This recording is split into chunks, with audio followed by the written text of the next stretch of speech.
Hello everyone, I'm Mike Feltberger. Welcome to another edition of Racing Photo Memory Makers. Today we're going to be looking at 12 pictures from days gone by, hoping to bring back your memories as a race fan of years past. First up, driving the Go Gremlin at the East Windsor Speedway was noted sprint car and modified racer Glenn Fitzcharles. Glenn wheeling the Go Gremlin at the East Windsor Speedway. Got around the New Jersey Oval in fine style. That's Glenn Fitzcharles in the Go Gremlin.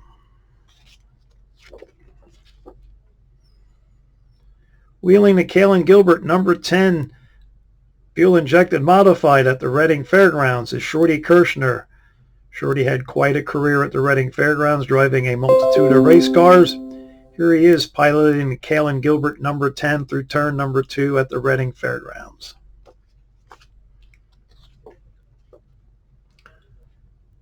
Heading back 40 years for this photo, this is Dave Schofstall in the big-bodied 23B small block modified, posing with the car at the Penn National Speedway in Grantville, PA. That's Dave Schofstall, 1985 23B Penn National.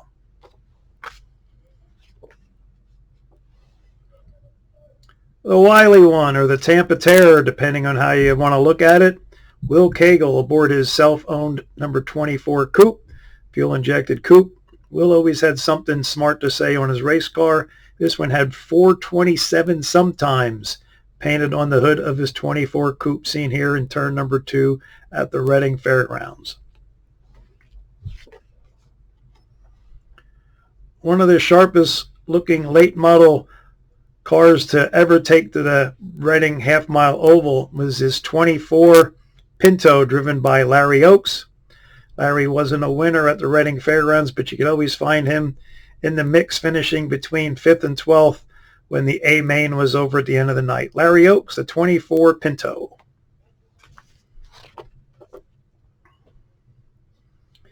This car made quite the scene at the Reading Fairgrounds when it was debuted by the driver posing with the car here, Ronnie Ginther. Ronnie would get this big car through the paces up at the half mile at the Reading Fairgrounds. In the background, you can see the noted scoring tower that was viewed by many race fans in attendance at Reading. Here, Ronnie Ginther in his self-owned humpback coach number 33. A staunch supporter at the Third Mile High Banks, Grandview Speedway in Bechtelsville, PA, Rudy Guler. Rudy was a multi-time winner in the small block ranks, piloting his number 53 small block modified down at Grandview Speedway in Bechtelsville, PA. Moving from the midget ranks into the modifieds, this is Kim Trout driving the Jeff Yoder 94 Gremlin. Kim would later move from the modifieds into the URC sprint cars, so he drove midgets, modifieds, and sprints. That's Kim Trout in the 94 modified in turn number 3 at the Reading Fairgrounds. Charging into turn number 1 in his 711 coupe was noted race car builder Dave Kneisel. Dave from Clark Summit, PA. Getting around the square, as the Flemington Fair Speedway was known, in his 711 coupe. That's Dave Kneisel.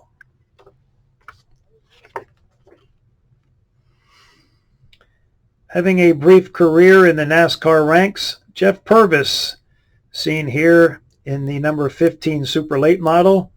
The NDRA Racing Series made a series stop at Nazareth National in the early 80s. Here, Jeff Purvis driving the number 15.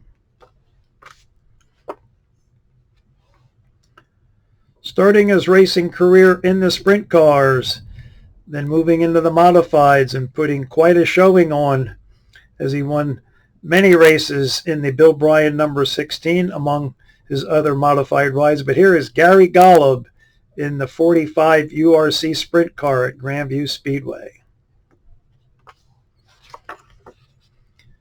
And our final picture, a pair of coaches on the what was then the 1.125 Nazareth National Speedway in the 60s and the early 70s.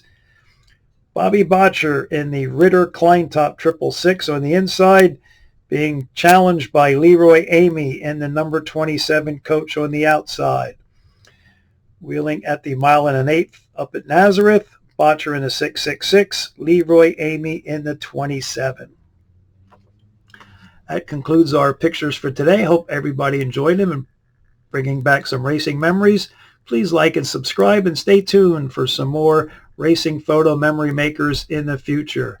Again, thank you for watching. Have a great day, everyone, and please be safe and take care.